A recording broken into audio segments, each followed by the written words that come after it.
Students, good evening to all of you. जैसा कि हम लोगों ने वर्क चैप्टर कंप्लीट कर लिया था, उसके बाद मैंने बताया था कि हम लोग किताब का पहला चैप्टर कंप्लीट करेंगे। तो किताब का पहला चैप्टर हम लोग पोएट्री सेक्शन से कंप्लीट करेंगे, जिसका पहला चैप्टर का नाम है sweetest love I don't go, जिसके हमारे लेखक कौन है? John Donne. इसमें आपको ऑब्जेक्टिव और सब्जेक्टिव ये सब इस चैप्टर को पढ़ने के बाद ही आपसे कंप्लीट होगा। मैं सिर्फ इस चैप्टर का पूरा डिटेल में पढ़ा दूंगा, उसके बाद इसका समरी लिखा दूंगा। समरी आपको हर एक चैप्टर का लिखना है, 5 नंबर का समरी आता है। तो समरी लिखाने के बाद जो ऑब्जेक्टिव और सब्जेक्टिव हो गया दोनों भाग, वो आपको अपने आप कंप्लीट करना पड़ेगा।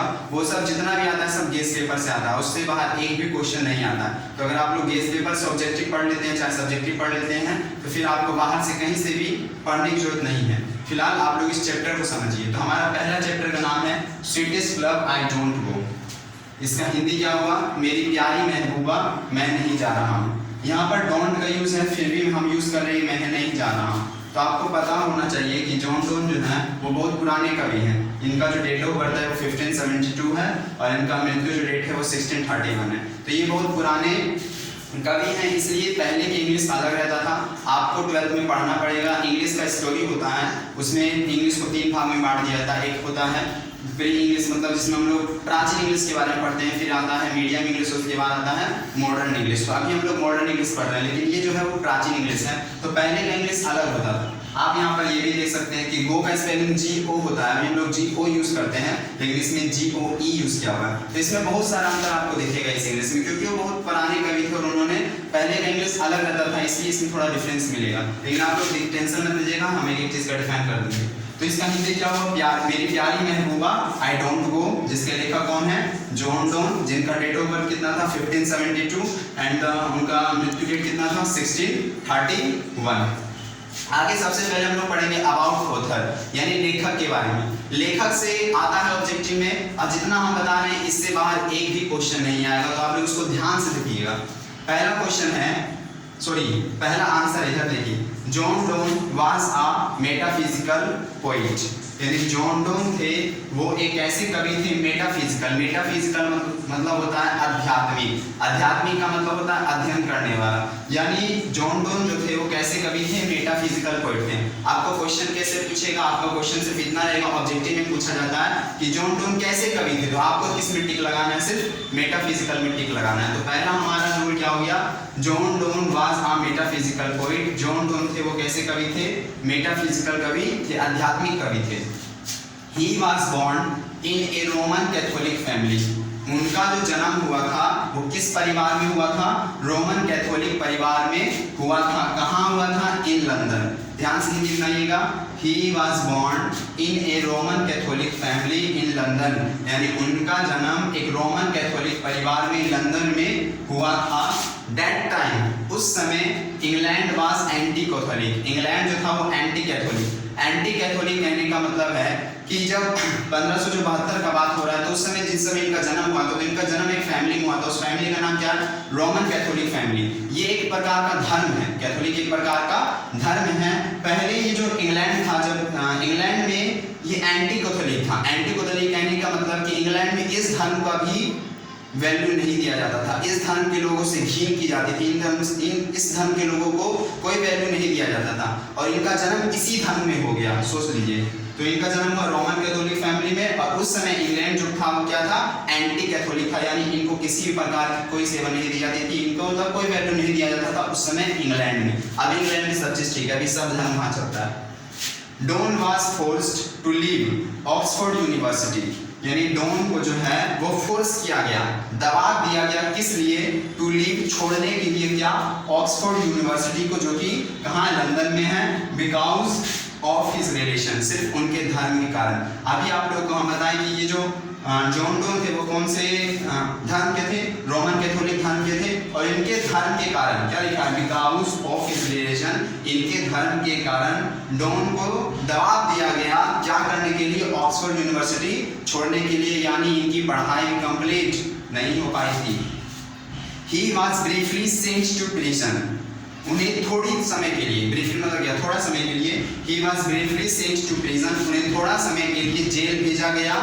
For secretly marrying with an man, and married, यानी उनको थोड़ी समय के लिए जेल भेजा गया। किस लिए जेल भेजा गया? क्योंकि उन्होंने एन मोरे, एक लड़की का नाम है जो इनकी धन की नहीं थी, उनसे इन्होंने सीक्रेटली चुपचाप शादी कर ली थी, बिना किसी को बताए शादी कर ली थी, जिनके कारण इनको थोड़े समय के लिए कहाँ भेजा गया था? जेल भेजा गया था। इनका वाइफ का नाम आपको कहीं नहीं मिलेगा, लेकिन यहाँ पर आप लोग इसका वाइफ का नाम जान लीजिए, एन मैरिड। नेक्स्ट है Donne is well known for his songs and sonnets, satires, elegies and sermons, यानी जॉन डोन थे वो क्या क्या चीज के लिए प्रसिद्ध हैं? तो सॉन्ग्स मतलब होता है गाना, सोनेट्स मतलब होती है गाथा, सैटायर्स का मतलब होता है व्यंग्य, एलेगीज का मतलब होता है शोकगीत, और सरमन्स का मतलब होता है उपदेश।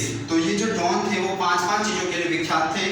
कौन थे? सॉन्ग्स मतलब गाना, सोनेट्स मतलब गाथा, सैटायर्स मतलब व्यंग्य, एलेगीज मतलब शोकगीत, और सरमन्स मतलब उपदेश। तो ये हो गया हमारा ऑथर के बारे में 5 लाइन। इन 5 लाइन से बाहर आपका कभी भी ऑब्जेक्टिव में नहीं आएगा। आप चाहते तो इसको स्क्रीनशॉट ले सकते हैं।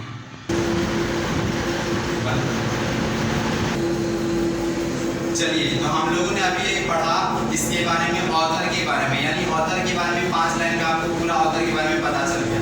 नेक्स्ट हम लोग पढ़ेंगे थीम ऑफ द चैप्टर। कहने का मतलब है कि चैप्टर का थीम क्या है, ये चैप्टर जो हम लोग पढ़ने जा रहे हैं उसमें क्या चीज के बारे में हम लोग पढ़ेंगे। तो 2-4 लाइन हम दिखाए हैं, इससे चैप्टर की आगे पढ़ने में आपको आसानी हो जाएगा कि इस चैप्टर में आप पढ़ने क्या जा रहे हैं। देखिए क्या लिखा हुआ है, this poem was written by John Donne. ये जो कविता है वो किसके द्वारा लिखी गई है? जॉन डोन के द्वारा लिखी गई है। आपको सिर्फ इतना याद रखना है, this poem was written by John Donne, ये कविता जॉन डोन के द्वारा लिखी गई है। ऑथर का नाम आपको हमेशा याद रखना है। ऑथर अगर आप पूरा का जितना चैप्टर और जितना प्रोज सेक्शन और जितना पोएट्री सेक्शन अगर आप लोगों ने पूरा का पोएट का नाम याद रख लिया, जो हमारे कवि हैं उसका नाम याद रख लिया, तो आपको 20 नंबर पक्का है, आप लोग याद रखिएगा। इन दिस पोएम, इस कविता में John Donne is preparing to go on a journey, यानी जॉन डोन जो है वो एक यात्रा पर जाने की तैयारी कर रहे हैं। प्रिपेयरिंग इज तैयारी करना। जॉन डोन जो है एक यात्रा पर जाने की तैयारी कर रहे हैं। जो यात्रा वो जा रहे हैं, वो जा कहाँ रहे हैं? जर्मनी जा रही है। आपका किताब में नहीं दिया हुआ है, लेकिन आपका ये ऑब्जेक्टिव में पूछता है, 1 नंबर हो रहा था ऑब्जेक्टिव में कि जॉन डोन कहाँ जा रहे थे? तो कहाँ जा रहे थे? जर्मनी जा रहे थे, इसीलिए हमने ब्रैकेट में क्या कर दिया? जर्मनी कर दिया। तो दूसरा लाइन आपको क्या याद रखना है कि जॉन डोन जर्मनी जाने की तैयारी कर रहे थे, बट लेकिन his wife, उनकी पत्नी Anne Mary is afraid of what will happen with him on the journey, यानी उनकी जो पत्नी एन मैरी थी उनको टेंशन लग रहा था, उनको डर था। क्या लिखा? is afraid of, इनको डर था। क्या चीज का डर था? what will happen with him, इनके साथ क्या हो जाएगा on the journey, यात्रा में। अगर ये यात्रा पर जाएंगे और यात्रा में जाने पर अगर इनके साथ दुर्घटना हो जाएगा तो इनका देखभाल कौन करेगा? यानी एन मैरी जो थी, जो इनकी वाइफ थी, वो हमेशा डरती थी कि ये बाहर जा रहे हैं तो इनके साथ कहीं कुछ गलत ना हो जाए। ये कविता वहीं पर लिखा गया है। She does not want him to go, वह जो है उन्हें जाने नहीं देना चाहती थी। वो बोलती थी अपने पति को, जॉन डोन को बोलती थी कि आप बाहर न जाइए, आप रुक जाइए, आपको जर्मनी जाने का जरूरत नहीं है। John assures her that he will be alright, John जो है वो उसको, अपनी पत्नी को यकीन दिलाता है कि वो ठीक रहेगा, उसे किसी प्रकार की कोई दिक्कत नहीं दिखेगी। ही विल बी ऑलराइट, वो बिल्कुल जर्नी पर क्या रहेगा? ठीक रहेगा। तो इस थीम ऑफ द चैप्टर कहने का मतलब किसमें केंद्र आ जाता है, किसमें खाली आपको पढ़ना क्या है, इसमें कुछ है नहीं इस चैप्टर में, इस कविता में। इस कविता में सिर्फ एक पति और पत्नी की समझ लो बात है। जब जॉन डोन बाहर जा रहे थे, जर्मनी जाने वाले होते हैं, तब एन मैरी खाली होती है उनसे कि आप मत जाइए, मुझको डर लग रहा है कहीं आपके साथ कुछ हो ना जाए। तो बस इन दोनों के बीच जो वार्तालाप होता है उसको जॉन डोन ने एक कविता के रूप में सजा दिया है। तो बस इसके बाद हम लोग अपना पहला पैराग्राफ स्टार्ट करेंगे कविता का। अगर आप चाहते हैं तो इसका स्क्रीनशॉट ले सकते हैं। सॉरी स्टूडेंट्स, मैंने अभी कहा कि हम लोग पहला पैराग्राफ आज ही स्टार्ट करेंगे, लेकिन आज हमको काम है और मेरे पास समय कम है, इसीलिए आज के लिए फिलहाल इतना ही। कल हम लोग अपना पहला पैराग्राफ स्टार्ट कर देंगे, यानी कल हम लोग का चैप्टर स्टार्ट हो जाएगा।